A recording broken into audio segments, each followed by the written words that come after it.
All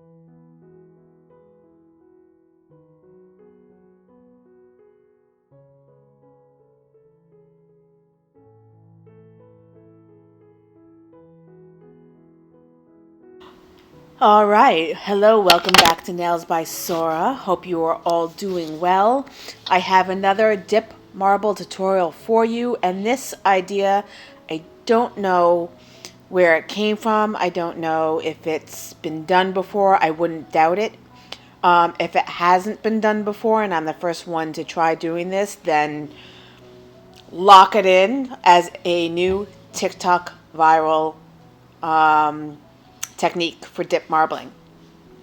But like I said, I'm sure it's been done before. But what I'm going to do is use the colors that I showed you just now by Sparkle & Co. And I am going to use a jelly stamper to do a dip marble. It's actually pretty straightforward. It was remarkably easy to do. I had a little bit of a hiccup in the beginning with thinking that the nail was shorter than it was for some reason. So I needed to place more powder on the jelly stamp. But basically right now I'm just cleaning it. You can use alcohol, which I do a couple of times in the video, but the easiest way to do is just to either use a lint roller or a piece of Scotch tape and roll it over the surface to pick up any dust and debris or hairs. And then I put the jelly stamper inside of a cupcake liner just to catch any of the fall off. But I want to show you the colors that I'm doing, and they're all Sparkle & Co. colors. Flocktail Hour. Which one is this? I don't remember. I showed them before, and I'll have them in the description box below. But I'm not sure that they're, as most of the colors that I use from Sparkle & Co., they're either discontinued or subscription colors, so they're not available for purchase. But you've seen all the colors that I've used, and you can see that Sparkle & Co. never misses a step. All of their colors are fantastic. So if you can't get these colors, I'm sure you can find similar ones on their website, or you can buy another company. But basically, I'm just going to use the same technique that I would if I were laying out gel colors, and that's to place them all on the jelly stamper in a straight line and then marble them together using a dotting tool for this one, not a water marbling tool, which is what I usually use because I didn't want to scratch the surface of a jelly stamper. And a small dotting tool, obviously it has a smooth surface, it's not going to do any damage. So doing straight lines, like I said before, I should have placed it over the entire jelly stamper, which I do with the next nail. And then just using the dotting tool to marble them together. And then I'm going to gently tap the side of the jelly stamper to disperse the color a little bit and even it out. Get some of the divots out of the color because I wanted to make sure that there was full saturation and that I wasn't pressing the nail into an area that didn't have any pigment. So here I'm just going across horizontally, then I'm going to go up and down, and then I'm going to just shift the powder a little bit on the jelly stamper by tapping the side.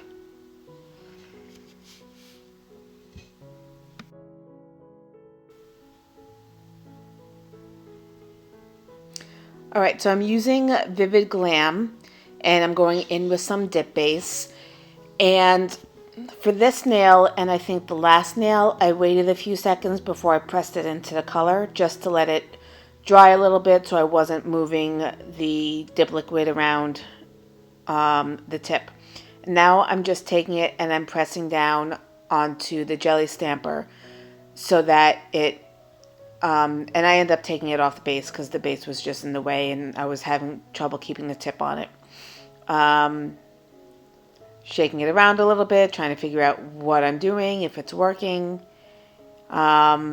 And it was. I mean, I knew right away that it was going to work. I just, at the first pass, I didn't A, use enough powder on the jelly stamper, and B, I needed to take the tip off of the stand so that I could apply enough pressure against the jelly stamper without it falling off.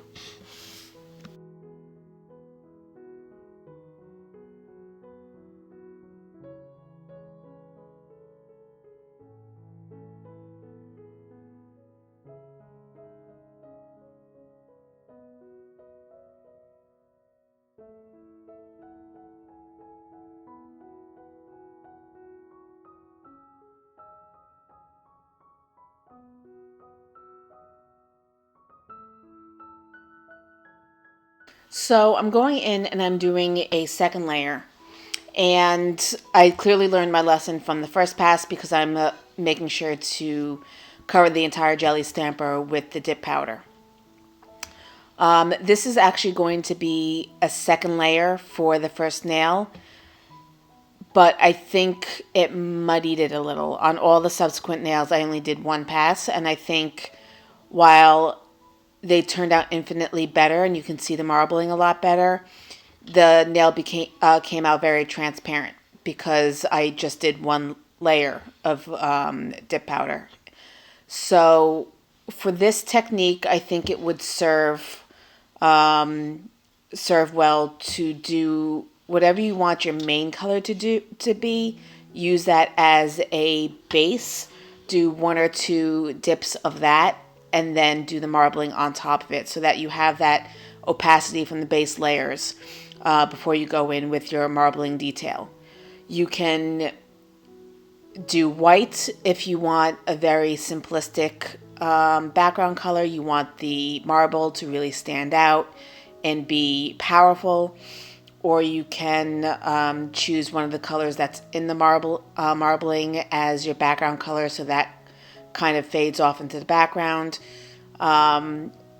It's really dealer's choice. You can make it anything you want it to be, but this technique of having the dip powder on the jelly stamper, I think, is really effective because you can press the dip powder more securely onto the nail and really get the maximum design out of it that you're going for, but also you're wasting minimal dip powder because you're not piling it up into a cupcake liner or a spoon or some kind of implement where it's all going to mix together and you're going to wind up with a lot of waste.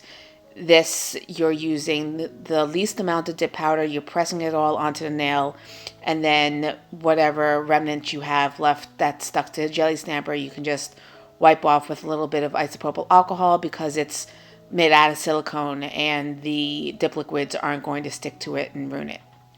That being said, you do still want to use a jelly stamper that you're not going to use for anything else, because while you'll get most of the residue off, you're not going to get all of it off, and it may imprint into future nails if you want to use it with a stamping plate and do traditional stamping designs. So right now I'm going in with activator just to set the powder on the nail, and then I'm going to come back to it later when I'm finished with the rest of the nails.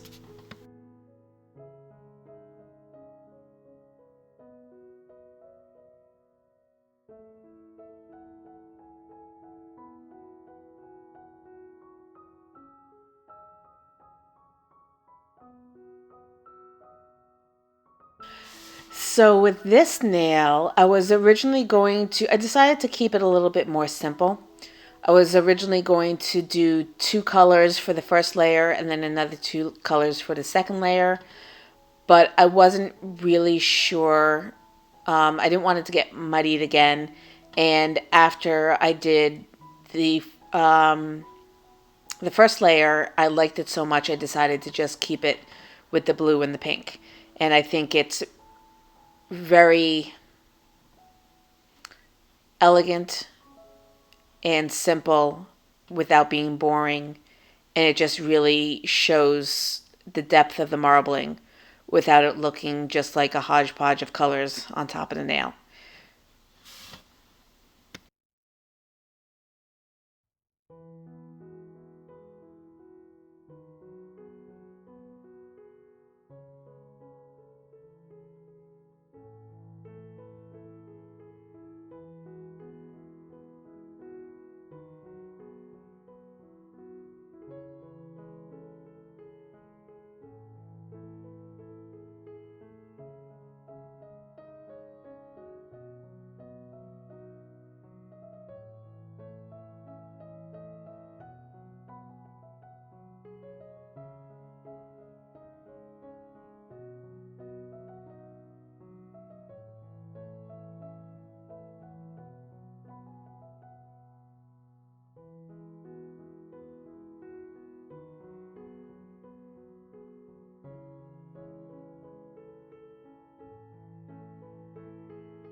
So now that all the nails are done, I'm going to go and clean my jelly stamper.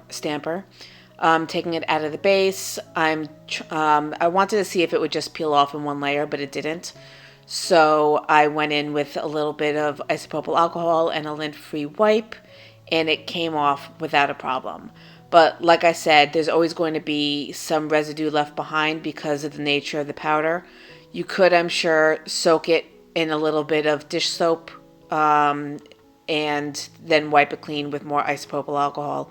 Definitely the casing you could probably put in a dishwasher if you have one, or you can just lightly wipe it down with soap and water. Here I'm just, like I said, using the isopropyl alcohol for right now. I didn't really feel the need to clean it 100%. I just wanted to wipe all the most of the residue off and get it good to go.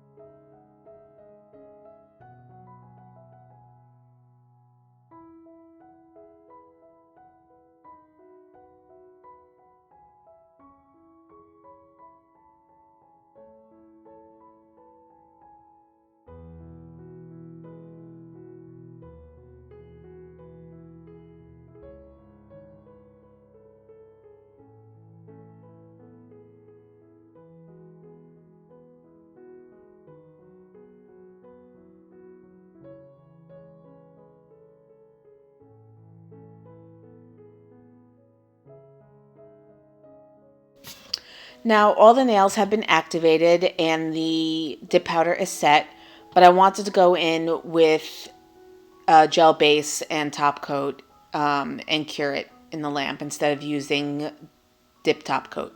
And that's just because I didn't feel like shaping and filing the nails. I wanted to just keep it simple and get the nails finished off. If you were going to complete the nails in the dip process, you would go in, activate. You could do 2 layers. If you wanted to keep the transparency of the nails as they are, with only doing the 1 layer of marbling, you could go in with 2 layers of clear dip powder so that you build up the structure of the nail and the strength. And that way you're not taking away from the design of the marbling.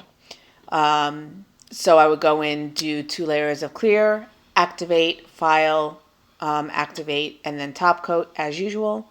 But as I'm doing right now, I just did a layer of gel base and then a layer of gel top coat.